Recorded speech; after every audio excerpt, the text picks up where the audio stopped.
భవిష్యత్తుకు పునాదేసే పుస్తకాలను మన మస్తకంల బంధించరా అక్షరాలను నీ భవిష్యత్తుకు పునాదేసే పుస్తకాలను మన మస్తకంల బంధించరా అక్షరాలను నిక్షిప్తమై దాగిన కోడింగు భాషను నువ్వు నేర్వాలిర విశ్వపు విజ్ఞాన రాతను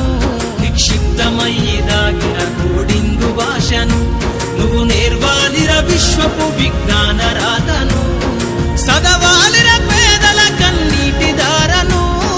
సదవాలిర పేదల కన్నీటి దారను వెతకాలిర జగజ్జేత అన్వేషణను అనగారిన జీవితాల్లో అక్షరధారి పొద్దై పొడిసెను చదువుల జెండగా మారి ఈ దేశపు మొదటి పంతులమ్మగా చేరి మన జీవితాల్లో నింపిందో వెలుగుల దారి